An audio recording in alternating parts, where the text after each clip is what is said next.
Salut à toi, moi c'est Junior Lubaki, fondateur du programme de coaching Polé. Alors bienvenue sur notre chaîne. Ici nous parlons de quoi? Nous parlons de business, nous parlons de développement personnel, nous parlons de leadership, aussi des finances personnelles. Si ce sujet t'intéresse, alors abonne-toi, active la cloche de notification afin de ne rien rater du tout. Alors nos décisions et leurs conséquences. J'aimerais aborder une question qui fait couler beaucoup d'encre depuis un temps. C'est le mariage d'un pasteur qui est très connu dans son pays, en Afrique, mais aussi un peu partout dans le monde. Mais moi, j'aimerais aborder cette question pas comme quelqu'un qui veut mettre, je sais pas moi, une polémique ou quoi, mais je vais aborder cette question comme étant un formateur, un coach. Alors, donc vous allez retrouver de la psychologie dedans, vous allez retrouver de l'intelligence émotionnelle dedans, il y aura un mélange de tout ça. Selon la loi du pays, de ces pasteurs, on définit un majeur comme étant quelqu'un qui a atteint 17 ans, 11 mois et 30 jours, pour ne pas dire 18 ans. Donc, quand quelqu'un atteint 18 ans, cette personne est considérée comme majeure. Et cette personne est considérée par l'État congolais comme quelqu'un qui peut prendre des décisions et assumer les conséquences. En dessous de cet âge, donc 16 ans, 15 ans, on considère que l'individu est encore mineur. Et donc, ces décisions ne comptent pas. Voilà pourquoi quelqu'un ne peut pas dire je pris une fille par la force, on est allé sexuellement, c'est parce qu'elle a décidé ou parce qu'elle a dit non, a dit oui, pardon. Non, non, non, non, c'est pas possible.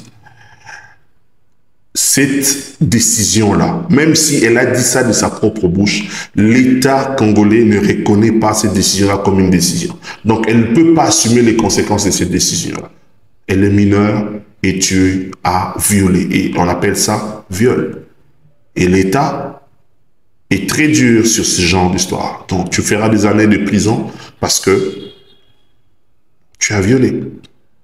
Alors, tu comprends que quelqu'un qui est mineur, même si il peut prendre des décisions, mais ne peut pas assumer les conséquences parce que l'État ne lui reconnaît pas ses droits. Mais quelqu'un qui est majeur peut prendre des décisions et assumer les conséquences parce que l'État congolais lui reconnaît ses droits. Parlons du pasteur Marcelo, parce qu'il s'agit de lui. À mon avis, il a déjà dépassé ce stade. Il a été majeur depuis longtemps maintenant. Je crois qu'il peut avoir 50 ans ou plus même aujourd'hui. Donc ça veut dire que pour lui, les décisions qu'il peut prendre en tant que majeur, il est capable d'en assumer les conséquences. Alors voici quelques points que moi j'aimerais partager avec nous par rapport à cette histoire. Le premier point, c'est que nous ne sommes pas pareils entre les hommes et les femmes. Sur le plan physique, physiologique, émotionnel, on n'est pas pareil. Une femme peut mieux supporter, par exemple, le veuvage que les hommes. Surtout à un certain âge, elle peut se dire, ok, je continue à ma vie comme ça, seul, et je fais mon chemin. Je n'ai pas besoin d'un homme. Mais l'homme ou les hommes, des fois, c'est très compliqué de continuer seul un chemin. Souvent, ils ont l'envie de prendre quelqu'un à côté. Parce que, par exemple, nous ne sommes pas pareils aussi sur le plan sexuel ou dans l'intimité. Les hommes, pour eux, le sexe, c'est pas une envie, c'est un besoin. Et les femmes, le sexe est une envie.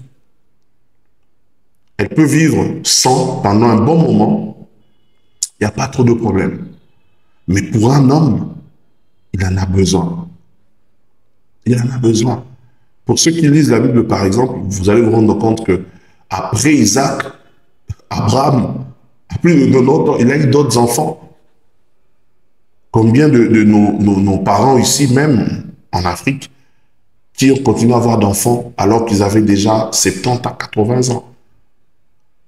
On est différents. Le deuxième point, c'est que nous ne sommes, comment dirais-je, c'est une question en fait. Sommes-nous responsables des autres, mais jusqu'à quel niveau?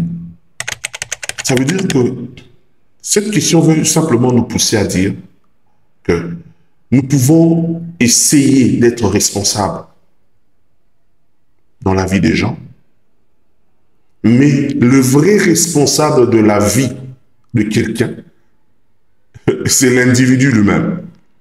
Et surtout, comme je l'ai introduit, par le fait que quand on devient majeur, on devient responsable numéro un de sa propre vie. Pourquoi? Parce que désormais, on peut assumer les conséquences de ses choix. Et l'État, ou l'État reconnaît cela. Troisièmement, est-ce que nous savons ce qui est forcément bien pour les autres? Une autre question. Quand les gens décident de dire certaines choses sur les gens, est-ce que ces gens-là savent ce qui est réellement bien pour celui-là, pour cet individu-là qui a commis un acte ou qui a pris une décision? Est-ce que nous connaissons vraiment ce qui est bien pour cet homme-là ou cette femme-là? Est-ce que nous le savons? Quelqu'un va dire oui, mais deux fois non. Parce que la personne qui sait ce qui est bien forcément pour lui, c'est lui-même. Parce que c'est lui-même qui décide. Il sait que quand tu mets la main sur le feu va te brûler. Il le sait. Peut-être si la personne a pris une décision sous l'effet d'une drogue ou d'une substance bizarre, là, je peux comprendre. Mais si la personne a pris une décision en âme et conscience, c'est qu'il sait ce qui est bien pour lui. Quatrièmement, est-ce que les autres ne sont pas forcément conscients de leurs actes? La conscience. Ça veut dire que cette question fait simplement nous dire, quand quelqu'un pose un acte, est-ce qu'on pense qu'il n'est pas conscient? Je viens de le dire tantôt. Si la personne a été, je dirais, manipulée par des substances bizarres, là je comprends. Ou parce qu'on a mis une arme sur la tempe, on dit, ok, si tu ne prends pas cette décision, ok, ça je peux comprendre. Mais s'il n'y a pas une arme, il n'y a pas de substance bizarre, la personne a pris une décision en âme et conscience, je pense qu'il est conscient. Et il sait, cet individu sait que l'acte que je suis en train de poser aura telle conséquence. Cinquièmement, est-ce que sommes-nous forcément parfaits dans nos décisions? Est-ce que tu es forcément parfait dans tes décisions? Est-ce que dans tes décisions, tu es tout le temps parfait ou parfaite? Ou, alors je pose la question différemment, est-ce que tes décisions sont toujours parfaites? Je pense que non. Sincèrement, tu vas peut-être dire dans le commentaire, je suis sûr que tu diras non.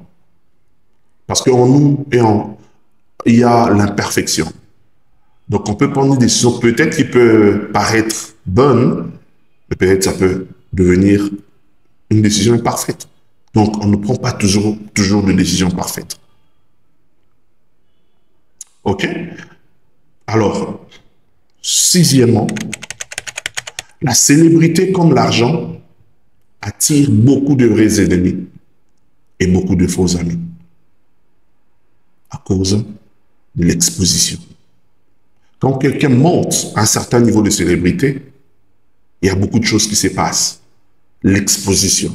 Et quand quelqu'un est exposé, facilement il peut recevoir des injures, facilement des critiques, facilement des remarques, facilement tout ce qu'il fait, les gens peuvent réagir. Pourquoi? Parce qu'il est exposé. Les gens le voient. Il est exposé, le pauvre. Ou la pauvre, ça dépend. Bref, la personne est exposée. Quelque chose qui pouvait passer pour l'autre, alors qu'on ne le connaît pas. Regardez par exemple le sujet de sextape. Regarde par exemple le sujet de grands leaders de ce monde. C'est Français qui a été patron des grandes institutions internationales. Je ne vais pas citer le nom, mais vous le connaissez. Qui a eu un sérieux problème avec des procès et qui ont fait qu'il puisse carrément abandonner la politique, abandonner de grands postes. Pourquoi? Mais tu penses qu'il était peut-être le seul, ou il est le seul à commettre ce genre de choses? Peut-être non. Mais comme il est célèbre, il est connu, ses problèmes sont aussi connus plus vite que pour des personnes qui sont inconnues. Septièmement, les opinions des autres peuvent être vraies comme être fausses. Ah oui, mon ami, tout ce que tu dis n'est pas toujours vrai. Aussi, tout ce que tu dis n'est pas toujours faux. On doit reconnaître en chacun de nous le fait qu'on peut dire des choses, mais qui peuvent être vraies comme fausses. Donc tu peux avoir raison, tu peux avoir tort. Quand tu donnes ton jugement, tu peux avoir raison, tu peux avoir tort. Même si la personne publie une nouvelle sur tous les médias du monde et sur tous les réseaux sociaux du monde, cela ne peut pas changer le fait qu'il peut avoir raison comme il peut avoir tort. Parce que l'être humain est ainsi fait. OK? Huitièmement, les conséquences du choix qu'on fait, on le subit mieux que quiconque. J'aime bien le dire, tu ne peux pas avoir plus mal que quelqu'un qui se poignarde, par exemple, ou quelqu'un qui se suicide. Il se jette du haut d'un immeuble de 10 étages ou de 5 étages, ça dépend. Tu peux avoir pitié, compassion, l'empathie, je ne sais pas, tu peux avoir tous ces sentiments-là. Mais la vraie douleur, c'est la personne qui s'est donné la mort ou qui s'est poignardé, qui subit. Tu ne peux pas avoir plus mal que la personne qui commet quelque chose, qui prend un choix, décide. Neuvièmement, tout choix a son lot de conséquences. Et ça peut être bon, comme ça peut être mauvais. Les conséquences peuvent être bonnes comme mauvaises. Et ça, c'est aussi un conseil pour toi aujourd'hui. Le choix que je fais peut entraîner derrière lui un lot de conséquences. Ça peut être de bonnes conséquences comme de mauvaises conséquences. Mais tout choix entraîne son lot de conséquences. Et le dernier point, c'est que les conséquences de nos choix nous sortent de l'émotion pour nous introduire dans la raison.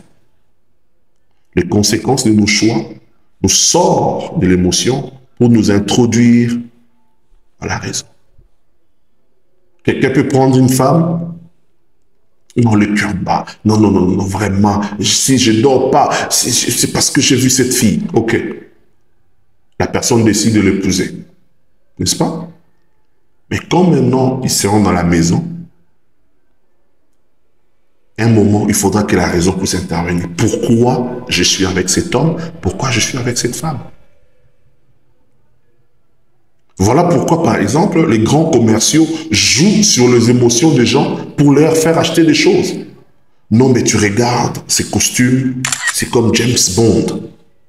Dans, je ne sais pas moi, les dents en or, ou je ne sais pas moi quoi, quelle série. Et la personne se voit comme James Bond. Mais quand la personne va acheter, ça veut dire il fait un choix. Maintenant, quand il va regarder le costume, à ce moment-là, les émotions sont parties. C'est maintenant la raison qui intervient. Mais attends, j'ai dépensé 10 000 dollars, 5 millions de francs CFA ou 9 000 euros pour ces costumes. Est-ce que ça valait vraiment la peine? Là, ça veut dire que c'est la raison qui est en train de parler. Alors, je ne sais pas, mon ami, toi qui nous as suivis jusqu'à la fin, qu'est-ce que tu penses de ces idées que je viens de partager avec vous? Est-ce que ça te parle? Dis-nous dans le commentaire qu'est-ce que tu penses. Mais je tenais absolument à faire cette vidéo pour que nous puissions réfléchir un peu plus. Et comme vous le savez, nous sommes là pour nous développer, pour nous rendre meilleurs. Alors, on reste à l'écoute.